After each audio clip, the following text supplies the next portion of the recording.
màláíkà ò lè débẹ̀ nígbà ànábì lọ sókè sánmà nígbà wọ́n dé sánmà keje ànábì ní jìbìrìlù yá máa lọ jìbìrìlù ní àhùnà àkífú àwọn èkọjá bí law tajawaztu una tí n bá kọjá bí lahtaraktu yín sì jóná ìwọ náà ní kọ́ ọmọ lọ́dọ̀ ọ̀rẹ́ rẹ̀ sẹ́rí lókè ní kádàrá wa bal huwa qur'anun majidun fi lawhin mahfuz gbogbo nǹkan ló wà ńbẹ̀ odidi Quran gan ó wà ńbẹ̀ bí wọ́n bá sun léyìn ná àwọn ọ̀tá ẹ̀sìn photocopy rẹ̀ wà ní photocopy rẹ̀ léyìn original wà ní kíni ó wà ní lawhil mahfuz lawhil mahfuz yẹn ni wọ́n ti kọ́ kí n lọ dà kí n lọ jẹ kí n lọ jẹ ẹ̀mẹ́jà torí àdánwò káwá là ń lọ sọ́ọ̀sì o ọlọ́run dìídì là á mọ́lẹ̀ pé ẹni tí ń lọ sọ́ọ̀sì kèfèrí ni o ọlọ́run là á mọ́lẹ̀ pé ẹni bá ń lọ̀dọ̀ àwọn abọ̀rìṣà kèfèrí ni wọ́n o ọlọ́run ní ma yawaddu alladhina kafaru min ahlil kitab ọlọ́run ọba ní àwọn kèfèrí nínú àwọn tá a fún tírà síwájú àwọn kìrìsìtánì àti júùnù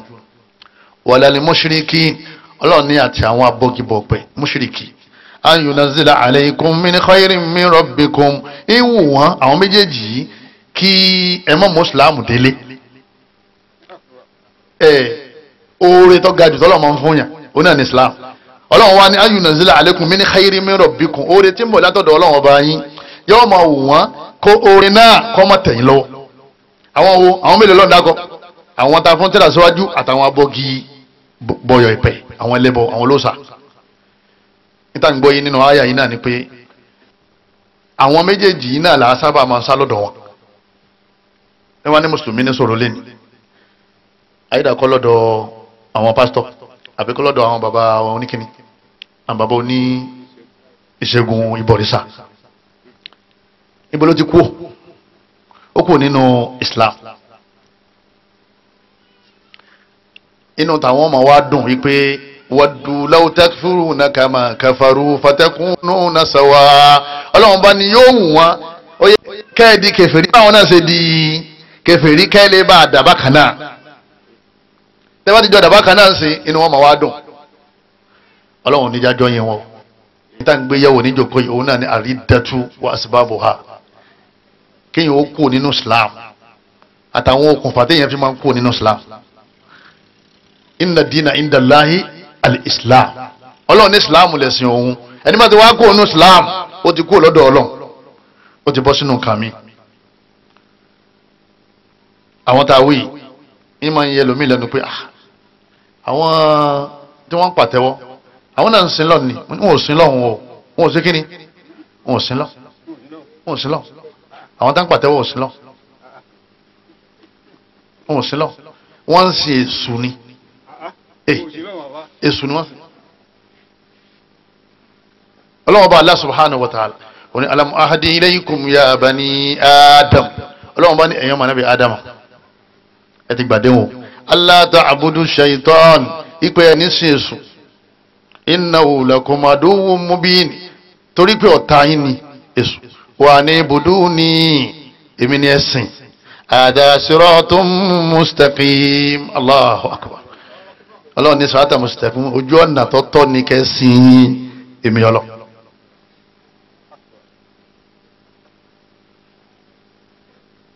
àwọn tí wọ́n ń bọ́gi yẹ̀pẹ̀ kí làwọn ń sìn èṣù ọlọ́run bá ní innal ladhina kafaru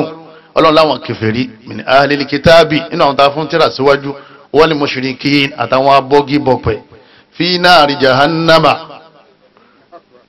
ọlọ́run bá ní kò sí ọgbọ́n tí wọ́n dá tí wọ́n fi ní wọ́n náà jahannama khalidina fiha wọ́n sì wọ́bẹ̀ wọn ní jáde ulaika hum sharrul bariyya ọlọ́run bá ní sharru ni wọ́n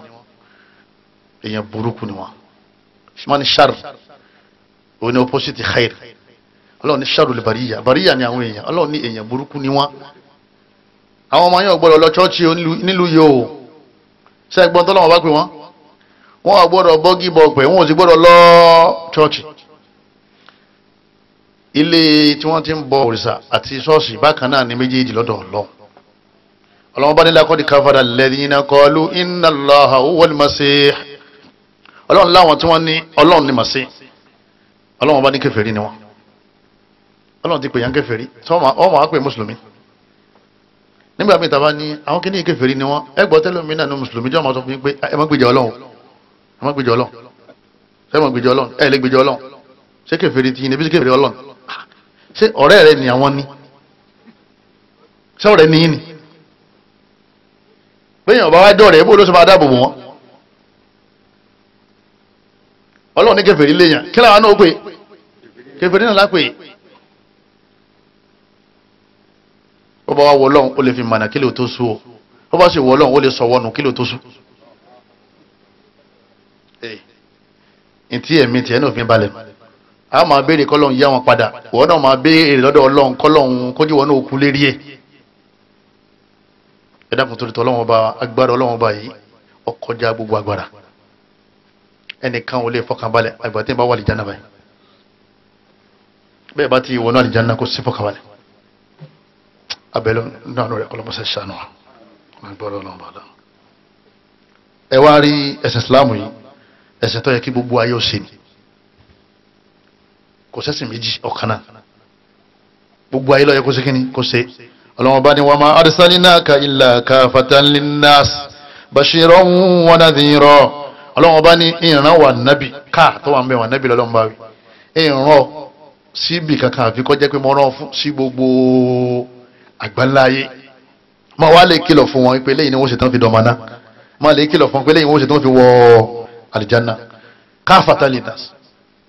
ló fi jẹ́ pé gbogbo àni ummatu Muhammad gbogbo àwọn tí wọ́n ń ṣẹ̀sìn mìíràn gbogbo àni ummatu ànábì ẹ wá rí umma ànábì àwọn kan wà á gbà àwọn kan ò ní ṣe kíni àwọn kan ò ní gbà àmọ́ gbogbo wa lọ́wọ́ rán ànábì sí sallallahu alayhi wa sallam ànábì Ibrahim alayhi salatu wa sallam ọ̀rọ̀ ìkú nínú ẹ̀sìn yìí ọjà ànábì Ibrahim lógún débi pé wọ́n ní kò lè jíjọ́ kan alayhi salatu wa salam àfikọ́ máa ṣàdúrà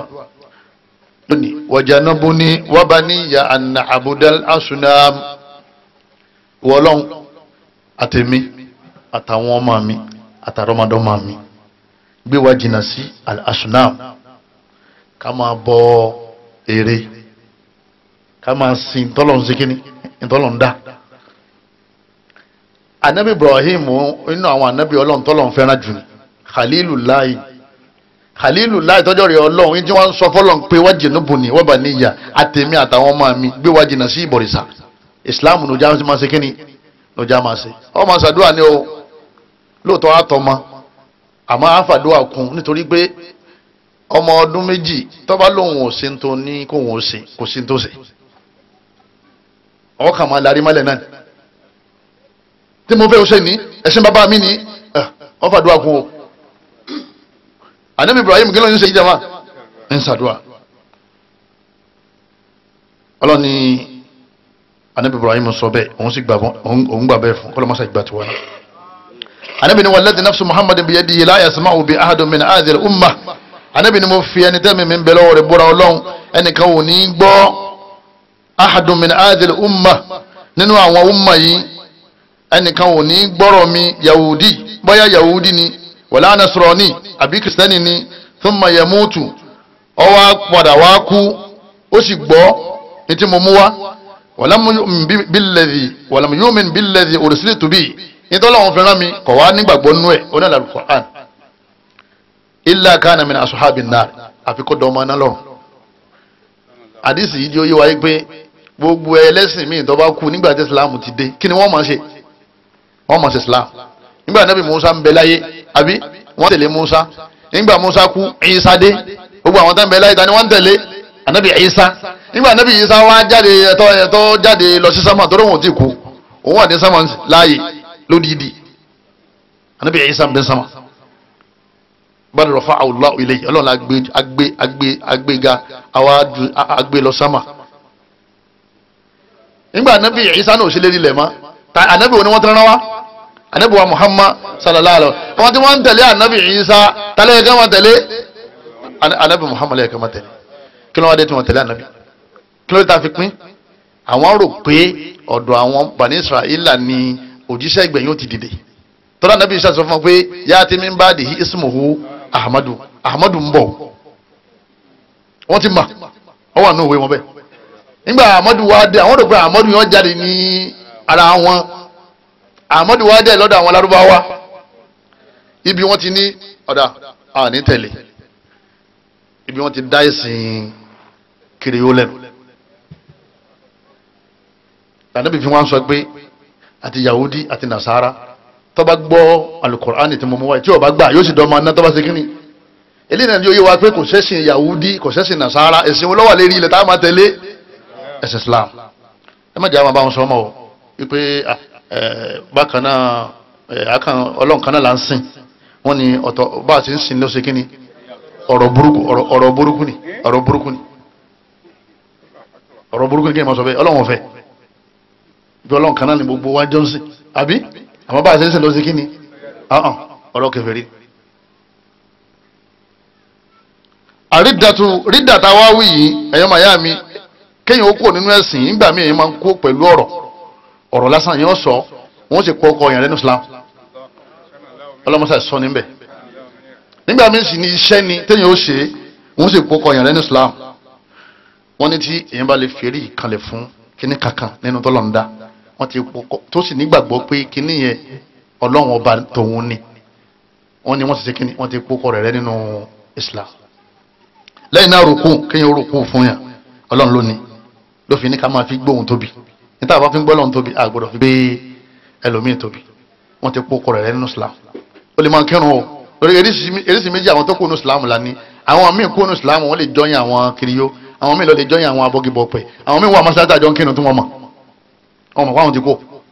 torí ẹ̀ làwọn bá fi ní ká máa dákẹ́ ká máa sọ tí ó máa múyàn kó nínú Islam bọ́ bá ti ní kankan nínú yàrá rẹ̀ tó ń ferí kalẹ̀ fún àbí tó ń júbà fún ó yẹ sára wa mọ́ nítorí pé o ti lọ́lọ́wọ́n bá mi yàtọ̀ sí ọlọ́ wọn lẹ́ni tó bá gbà pé kíní kan bẹ tí máa pààyàn lẹ́yìn ọlọ́ wọn lè ti kó nù Islam ẹni bá ní kíní kan bẹ tí máa jẹ́yàn máa bẹ láyé yàtọ̀ sí àṣẹ ọlọ́ nítorí kádàrá wa ń bẹ lọ́wọ́ ẹ̀ òkè ló sì wà nítorí ọba ṣẹlẹ̀ lérí ilẹ̀ òkè ni wọ́n ti pàṣẹ idha qada amra tó bá ti ṣe tán tó fẹ́ ṣe nǹkan kan lé ayé fa innama yaqulu lahu kun fayakun òun nìkan ni ó pàṣẹ ṣe rí àṣẹ nìyọ́ wà látòkè sánmà ni àṣẹ yẹn ìwà ń bò mí mọ́ gbogbo àwọn màláíkà tó wà ní sánmà wọ́n máa ń ba búbú fàṣẹ Ọlọ́run gbogbo àwọn ànábì Ọlọ́run wọ́n máa ń ba búbú fàṣẹ Ọlọ́run ni gbogbo àwọn àlìjànú táwọn eléṣù àwọn ẹni èṣù tí wọ́n máa ń lọ lè jòkótì àwọn náà ba búbú fọlọ́ni nítorí dá Allah bá ti ń pàṣẹ gbogbo nǹkan tó dáyọ̀ ba búbú fún tẹ́yìn bá wá nígbàgbọ́ nínú ẹ̀mí ẹ̀ pé kíní kan tó ń ṣe déédéé Ọlọ́run ọba Allah tí ń pààyàn àbí tí máa ń jẹ́ kéèyàn ọbẹ̀ àbí tí ń darí kádàrá ẹgbẹ́ tó ní àwọn yẹ kí n ti jù báyìí lọ ogun ìdílé ni ogun ìdílé kẹ àwọn ìdílé tó ní wọn jù báyìí lọ àwọn náà jù bẹ́ẹ̀ lọ àwọn náà fúnra wọn náà jù bọ́n sí bọ́lá wọn ṣe ní wọ́n dà àwọn náà jù bẹ́ẹ̀ lọ wọn ò sì lè jù bẹ́ẹ̀ lọ. tadbirul umur ibi ayé àtọ́lọ́wọ́n bá ti ń sọ ni Ọlọ́wọ́n bá ní ìyìnra rẹ̀ ó ní wa man yukhrijul hayya minal mayyit Ọlọ́run ta ní mú àlàyé kú nínú òkú wa yukhrijul mayyita minal hayy ta ní mú òkú jáde látara àlàyé ń bèèrè ọ̀run kẹfẹ́ ní o ma yudabbirul amr ta ní ń darí ìgbésí ayé gbogbo ẹ̀dá fasayaquluna Allah Ọlọ́run láwọn kẹfẹ́ rí gan wọ́n ní Allah ni o faqul afala tattaqun rí anábì sọ fún wọn pé wọn ò sì bẹ̀rù Ọlọ́run ọba kí ló dé tí wọ́n wá ń fi nǹkan yẹn ti sọ́dọ̀ ìtọ́lọ́run ọba dá ayà yẹn kílẹ̀ àgàn inú àwọn rídà tí wọ́n mú yẹn kó ní Islam ó ní kéèyàn máa ran àwọn olóòṣà lọ́wọ́ lérí àwọn mùsùlùmí ó lè pawọ́pọ̀ pẹ̀lú àwọn tí wọ́n ń ṣẹgbẹ́ awó ẹ̀wájọ́ ń sàṣìmáàmù ìwọ́n náà sì ń kàn nígbà tí o ti ń pawọ́pọ̀ lérí àwọn kèfèrí pẹ̀lú àwọn kèfèrí lérí mùsùlùmí ni wọ́n ní ìwọ́n náà ti kú nínú mùsùlùmí nù tó tó bá jẹ́ pé ara wọn bá ní ọ̀ ní ṣe kíni ò ní ṣe bẹ́ẹ̀ àìmọye àwọn afọ́ náà kà nílẹ̀ Yorùbá tí wọ́n mú ọkọ bàbá àdínì lọ́bẹ̀ àbí ìyá àdínì pé ẹba wàhálà rẹ̀ pọ̀ mọ́sáàsì ó nìkan náà ẹba rẹ̀ ńlẹ̀ nítorí tó bá gbà pé ara yín ni lòun náà ò ní síkà fún àbí ọwà ń bi tí ìsìláàmù ti ń lọlẹ̀ nílùú kan wọ́n wá ní ìwọ náà wà ń bi ibi tó ti ní wọ́n ní wọ́n ní ṣe wá síbi kan wọ́n wá ní ìwọ náà wà nú àwọn tó sáyìn rẹ̀ ìpè àfáwọn gbọdọ̀ wọ̀lú o sì wá rí i pé ìsìláàmù ló fẹ́ máa fọ́nká o sì fẹ́ kọ́ fọ́nká o sì ní mùsùlùmí ni ọ wọ́n ní èsè mùsùlùmí lẹ́yìn náà kéèyàn máa fi ẹ̀sìn Ọlọ́run sí yẹ̀yẹ́ àbáyá Quran àwọn èèyàn wọ́n ń fi ẹ̀jẹ̀ nǹkan oṣù wọ́n fi ń han Quran ibi wọ́n yẹ̀yẹ́ Kùránì dé ẹ̀jẹ̀ tí ò wúlò mọ́ tí ànábì ní tó bá kan aṣọ obìnrin ọgbọ́dọ̀ fi kírun ṣàǹgbá àlìjànú ni àlìjànú sọ fún wọn pé bẹ́ẹ̀ bá ti ya pọ̀ Ọlọ́run sí bẹ́ẹ̀ lèmi ó ṣe ṣiṣẹ́ fún yín sí. àdá àwọn èèyàn ní láwọn nọ́ọ̀tì tó jẹ́ pé wọ́n gbé Kùránì kalẹ̀ sí ilé ìwẹ̀ wọ́n sì máa tọ̀ sí ilé rí. tọ́ ọ̀kan náà túnú odidi Kùránì wọ́n sì wá jù sínú agbada tó gbó tó wọ́n jù sínú agbada tó gbóná pẹ̀lú atare odidi Kùránì wọ́n sì jó torí kó lè dolówó náà ni ọlọ́mọba ní kúlì abillahi wa ayatihi wa rasulihi kuntum tastahzi'un ọlọ́mọba ní sọ́lọ́wọ́n àti àyà Kùránì àtànábì lẹ́fín sí yẹ̀yẹ́ la ta'tadhiru ẹ má wọ àwùjáde kankan mọ́ qad kafartum ba'da imanikum lẹ́yìn gbàtẹ́ ti ní iman ẹ sì ti di kèfèrí pẹ̀lú tẹ̀sí ó sì kéré mọ́ jẹ́mọ́ ó sì jẹ́ pé ẹlòmínà ti kó ní Islam kò ní mà yóò mọ̀ wá pé kọ́lọ̀ wọn náà tó máa ṣàdúrà àwọn ọmọ atán ti bá kiri yóò lọ ọlọ́mọ adá wọn padà òun náà sì ní fúnra rẹ̀ ti kó nínú Islam nígbà tí ọmọ pé tó ń ṣe òun ṣe kíni kódà ọlọ́mọ sẹ́ ìṣàánú wa lẹ́yìn náà kéèyàn mọ ìtọ́lọ́run ṣe léèwọ̀ kéèyàn ní ẹ̀tọ́ ni gẹ́gẹ́ bí sìnà lápèjúwe sẹ́wọ̀n pé ìwọ lọ́lọ́run pé ẹni bá ń ṣe ìṣẹ́lọ́n kìí ṣe kèfèrí ẹni bá ń gbowó èlé ìṣẹ́lọ́n kìí ṣe kèfèrí ẹni bá ń ta tẹ́tẹ́ ìṣẹ́lọ́n kìí ṣe kèfèrí àmọ́ ẹni tó bá ní sìnà dáa tàbí wọ́n sọ pé sìnà ọ̀dà owó èlé dáa tẹ́tẹ́ dáa wọn lọ́lọ́ ní nǹkan ọ̀dà òun wá ní ó ṣe kíni ọ̀dà ó ti pè àlá lọ́wọ́ nírọ́ ẹni bá kọ́ bá rẹ̀ nírọ́ kò gbọ́dọ̀ jẹ́ muslim àwọn afáàní kò gbọ́dọ̀ jẹ́ muslim ètí ní ti ń jẹ́ mùsùlùmí ni pé ká gba Ọlọ́run ọba gbọ́ lódodo ká sì gba ànábì gbọ́ ní òdodo ó sì jẹ́ pé ẹ̀kàrí iṣẹ́ wúmi tí ó pé mo yọ̀ǹda rẹ̀ fún yín nítorí ọlọ́ yọ̀ǹda yìí Ọlọ́run yọ̀ǹda Allah yọ̀ǹda tó ọlọ́ yọ̀ǹda yìí ẹ dákun ẹ má jí ṣetán ẹ má jọba ṣẹwàjẹ́ o nínú ẹ̀ òun náà ní kéèyàn pé ìjọba democracy àbí ìjọba ìlú kan ó dáa ju ìjọba sharia islam lọ Ọlọ́run ọba ní wa ma lam yahkum bima anzalallah ẹni tí ó bá dájọ́ pẹ̀lú tá a sọ kalẹ̀ alukur'an fa ulaika umul kafirun Ọlọ́run ọba ní kèfèrí wọn jẹ́ kéèyàn ó pé ìdájọ́ àwọn èbó àbí ìdájọ́ àgbékalẹ̀ tọ́mí èèyàn kan ó dáa ju tọ́lọ́run ọba lọ ṣe é mọ̀ pé democracy tá à ń ṣe ní àgbáláyé wa ní democracy yẹn èyí tá à ń ṣe lágbàláyé wa sí ṣe é mọ̀ pé opposite Islam ni Islam ni a máa ṣe sìnà democracy ni a máa ṣe kíni ẹ máa ṣe ẹ sáà ti máa lo rọ́bà ní táwọn sọnù Islam ní ká má gbowó èlé ipe tó bá fẹ́ yàyàn lówó dédé owó tó bá yá wọn náà ní kó ṣe kíni kó gbà padà ẹ̀yọ́ màá yá mi ìjọba ṣẹ̀ríà ló dájú ibẹ̀ ni fọkànbalẹ̀ wà ibẹ̀ ni ìgbádùn wà ẹ wo democracy ẹ wo bí a bá dé sí tó wá pé ìjọba ṣẹ̀ríà ní ìlú wa yóò ti develop Dubai lọ àmọ́ àwọn àjẹgúdú jẹ ìra àwọn sẹ̀rí ti ń rò òun bẹ nínú èsì lábújá tí ń gbádùn tẹ ọlọ́mọ́sàbà tún wọn ṣe kéèyàn mọ́ máa sọ pé ìjọba kan dáa ju ìjọba ṣẹ̀ríà lọ mọ́ máa sọ pé àgbékalẹ̀ tàwọn ẹ̀dá kan ó dáa ju tó wà nínú Koran lọ tọ́lọ́ lọ́n lọ́ dáyé Koran yìí ló fi pílánì ayé ìtọ́ba ni ẹ má jẹ nínú ilé ayé ẹ rí inú Koran ẹ má jẹ o ìtọ́ba ni ẹ má ṣe o bẹ́ẹ̀ bá rẹ́rìn láàárọ̀ gbàdé ìdọ́wọ́ alẹ́ yóò padà sunkún Koran yẹn ẹ̀yin tẹ̀ bá mọ̀ tó máa rẹ̀ ẹ lè wọra èyí tí wọ́n bá kọ́ lè bó níbi ẹ bá lásìkò kan tẹ bá lẹ́sibí dára ẹ máa ṣe kíní